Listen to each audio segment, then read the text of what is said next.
So picture this. A violent protest just explodes outside the National Palace in Mexico City. But this isn't just another riot.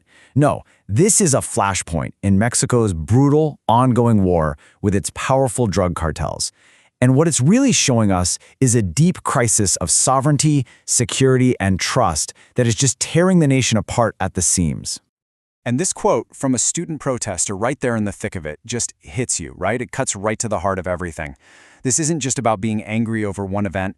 It's this profound feeling of betrayal, this belief that they're actually living under a narco government. And that feeling set the stage for this massive political showdown. Okay, so how does a protest boil over into an all-out attack on the very symbol of presidential power? We're going to break down exactly what happened at the National Palace and how it was instantly, and I mean instantly, turned into a political weapon. The spark that lit the whole fuse was the brutal assassination of Carlos Manso. Now, this guy was a really popular mayor, and he was known for being completely fearless, for taking this super hardline stance against drug trafficking.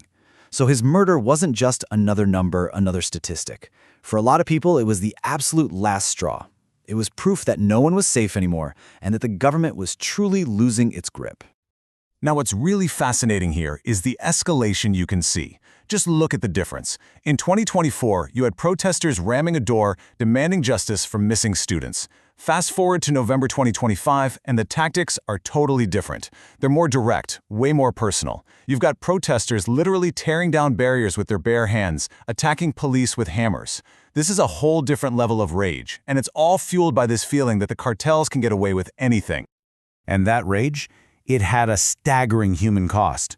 During that one clash on November 15th, 100 police officers were injured, and get this, 40 of them were hurt so badly they had to be hospitalized. This wasn't just some scuffle, you know? This was a full-blown battle right at the gates of power. All right, let's switch gears to the political fallout, because this is where it gets really messy. In the aftermath of the violence, the whole event was immediately framed in two completely opposite ways. So was this a coup attempt backed by foreign powers, or was it a righteous rebellion by the people? Well, the answer really depends on who you ask. And wow, does this slide lay out that divide perfectly. On one hand, you have President Claudia Sheinbaum. She saw the protest as a totally manufactured crisis, a destabilization campaign funded by her political enemies. But then you have opposition Senator Lili Tellez, and for her, this was the voice of the people, rising up against a government that she claims is in bed with the cartels. The exact same event, seen through two completely irreconcilable realities. And then things got really specific and really personal. President Sheinbaum's government actually put a dollar amount on it. They claimed the opposition funneled $4.9 million from business and foreign groups to stir things up, using millions of bots online. And in response, Senator Tellez made this absolutely shocking claim of her own, that the president threatened to use the justice system to strip her of her office and throw her in jail, all for speaking to U.S. media. I mean, just listen to this quote from Senator Tellez. It really underscores how serious this all is. When you have a sitting senator going on international television and saying she is afraid for her life because of threats from her own government, well, you know the political battle has entered a truly dangerous phase. Okay, so this whole crisis inside Mexico, it's not happening in a bubble. Not at all. It's actually pouring gasoline on a massive, fiery debate that's happening just across the border in the United States. And it's fueling this really radical and controversial idea, declaring an all-out war on the cartels. So we've got to get our heads around this legal term, armed conflict.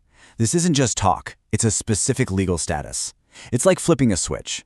It would allow the U.S. military to treat cartel members not as criminals you have to arrest, but as enemy soldiers you can target with lethal force pretty much anywhere in the world. And, you know, this isn't some brand new idea. The United States has actually been operating under this exact framework for more than 20 years in its fight against al-Qaeda and other groups. So the legal playbook for a war against a non-state actor, it already exists. But, and this is a huge but, a lot of legal experts are saying, whoa, hold on a second. This is a dangerous stretch. I mean, think about it.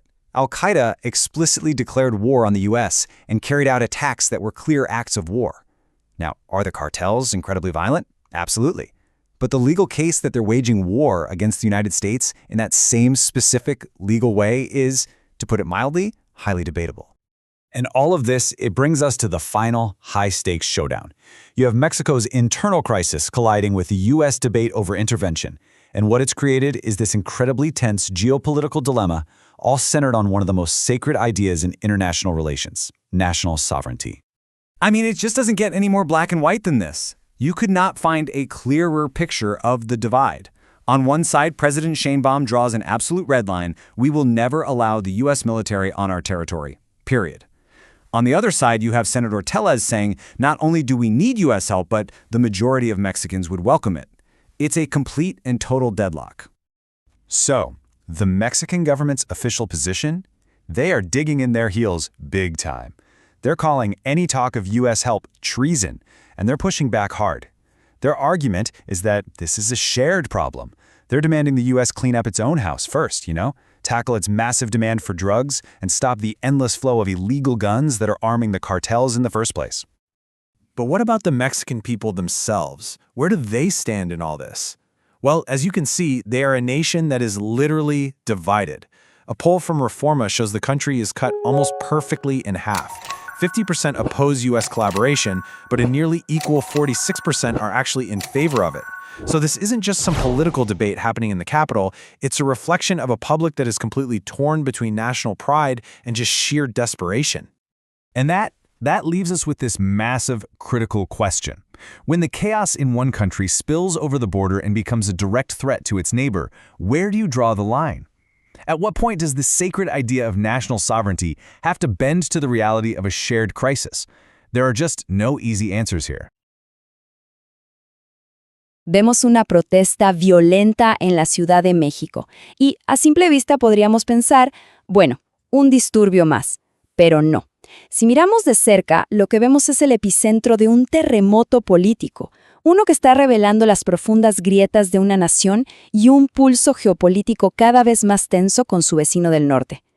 Así que, para entender de verdad qué está pasando y cómo un solo evento puede poner en jaque a todo un continente, hay que ir más allá. A ver, imaginen la escena. Es el 15 de noviembre de 2025. Hay una protesta masiva frente al Palacio Nacional de México, el corazón del poder del país, y de repente se vuelve violenta. Lo que empezó como una marcha, pues se convirtió muy rápido en un enfrentamiento, un choque directo a las puertas mismas del poder. Y ojo, aunque esto nos pueda parecer impactante, la verdad es que no es la primera vez que pasa algo así. Hay que recordar que en marzo de 2024, manifestantes del caso Ayotzinapa ya habían usado un camión para tirar abajo una de las puertas. El punto clave en 2025 no fue el asalto en sí, sino lo que lo provocó. Esto nos muestra un patrón, ¿no? El palacio se ha vuelto como el pararrayos de toda la frustración del país, aunque las razones de la tormenta vayan cambiando. Y la cosa se puso muy, muy seria. Los informes oficiales hablan de 100 policías heridos. 100. Pensemos en esa cifra. No es solo un número, ¿eh? Mide la profundidad de la herida que se abrió ese día en el corazón del poder en México. Pero ¿cuál fue la chispa que encendió todo esto? El asesinato de Carlos Manzo, un alcalde que era famoso precisamente por enfrentarse al crimen organizado. Para muchísima gente, su muerte no fue un crimen más y ya. Fue la gota que derramó el vaso, la prueba de que los cárteles actúan con total impunidad. Y claro, ese sentimiento se convirtió en un grito de guerra que se escuchó por todo el país. Y aquí es donde la cosa se complica, y mucho, porque este evento, uno solo, se parte en dos historias, en dos narrativas que no tienen nada que ver una con la otra. Cada lado del espectro político mexicano lo absorbió y lo contó a su manera. Son literalmente dos versiones que no se pueden reconciliar.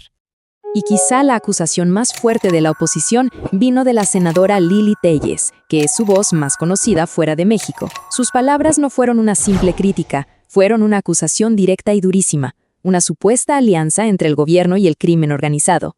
Narcoestado es una palabra que se escucha mucho. ¿Pero qué significa en realidad? A ver, no estamos hablando solo de un problema de crimen. No, implica que las propias instituciones del Estado, el gobierno mismo, están infiltradas y hasta controladas por los cárteles. O sea, es una acusación de que el sistema entero está colapsado. Entonces, para que quede súper claro, aquí están las dos realidades que chocan. Por un lado, la oposición diciendo el gobierno es cómplice del narco, y por el otro, el gobierno respondiendo, no, no, no, esto fue un complot pagado desde afuera para desestabilizarnos. Dos visiones del mismo día que son como el agua y el aceite. Y claro, el gobierno no se quedó callado. Su contraataque fue muy específico. La presidenta Sheinbaum lanzó una cifra que de verdad llama la atención. Dijo que la oposición se gastó casi $5 millones para mover a la gente y organizar la protesta, básicamente construyendo su propia teoría de la conspiración. Y no solo dieron una cifra, dieron nombres y apellidos, por así decirlo. Acusaron a empresarios, a organizaciones de derecha de otros países y hasta una campaña masiva de bots. La estrategia es muy clara. Intentan decir que la protesta no fue algo genuino de la gente, sino una manipulación total, manejada desde fuera de México. Y como era de esperarse, toda esta pelea de narrativas no se iba a quedar solo dentro de México. No, era inevitable que cruzara la frontera y chocara de frente con Estados Unidos. Y al centro de todo este debate aparece un concepto clave: la soberanía. Seguro hemos escuchado esta palabra 1000 veces, soberanía nacional. ¿Pero qué es? Pues es el principio básico de que un país manda en su casa, que tiene la autoridad final sobre lo que pasa en su territorio, sin que nadie de afuera venga a decirle qué hacer. Y este principio se ha vuelto el escudo, la principal defensa del gobierno mexicano ante toda la presión que viene del norte. Y para que no quedara ninguna duda, la presidenta Sheinbaum lo dijo con todas sus letras. Una declaración súper contundente que básicamente traza una línea de la arena, un rechazo absoluto a cualquier tipo de intervención militar de Estados Unidos en su país. En un ambiente así de cargado, las palabras pesan, y mucho. Y la presidenta Sheinbaum usó una muy fuerte. Llamó traidora a la senadora Telles. ¿Por qué? Por ir a medios extranjeros a pedir ayuda. Con esa palabra, la acusación ya no es de ser una opositora, sino de ser una enemiga de la patria. Pero México no solo se defiende, también contraataca. Y su argumento es bastante lógico. Dicen que la seguridad es una responsabilidad de ambos, y le devuelven la pelota a Estados Unidos con dos exigencias muy concretas. Primero, hagan algo con su enorme demanda de drogas, que es el motor de todo esto. Y segundo, detengan ese río de armas ilegales que termina en manos de los mismos cárteles que dicen querer combatir. Y todo esto nos lleva, claro, a la gran pregunta, la que cada vez suena con más fuerza allá en Washington. ¿Y si Estados Unidos decide actuar por su cuenta? Porque las voces que piden mano dura contra los cárteles son cada vez más, y eso podría cambiarlo todo en la relación entre los dos países. Ok, pero cuando se habla de acción directa o intervención, ¿de qué estamos hablando exactamente? ¿De una invasión con tanques y soldados? No necesariamente. Hay que explorar las opciones que se están considerando, porque son mucho más complejas que una simple operación policial. De hecho, ya podríamos tener una pista de cómo sería. Solo hay que voltear a ver lo que pasa en el Caribe. Hace poco, el ejército de Estados Unidos atacó barcos que, según ellos, eran de cárteles venezolanos. Este tipo de ataques en aguas internacionales podría ser una especie de ensayo para lo que podrían intentar hacer, pero ya no en el mar, sino en territorio de otro país. Y aquí es donde entra un concepto legal clave, uno que lo cambia absolutamente todo, el de conflicto armado con un actor no estatal. Para que se entienda, es un marco legal muy parecido al que se usó en la llamada Guerra contra el Terror. Si se aplica, Estados Unidos podría usar su ejército para atacar a los cárteles. ¿Por qué? Porque legalmente sus miembros dejarían de ser criminales y pasarían a ser considerados combatientes enemigos. Entonces, si juntamos las piezas, el camino para una acción unilateral se ve peligrosamente claro. Miren los pasos. Primero, designan a los cárteles como terroristas. Una vez que tienen esa etiqueta, el segundo paso es declarar un conflicto armado con ellos. Tercero, a partir de ahí, cualquier ataque militar se justifica como autodefensa. Y el último paso, que es el más polémico de todos, es argumentar que se ven obligados a actuar porque México, según ellos, no puede o no quiere controlar la amenaza en su propio territorio. Y con todo esto sobre la mesa, llegamos a una encrucijada, a un punto de decisión con dos caminos muy claros. Por un lado está la cooperación, el entender que es un problema compartido que necesita soluciones compartidas. Y por el otro está el conflicto, con consecuencias que nadie puede prever. La decisión que tomen Washington y la Ciudad de México no solo va a definir su futuro, sino el de toda Norteamérica. No es solo una pregunta para el futuro, es el gran dilema que define nuestro presente.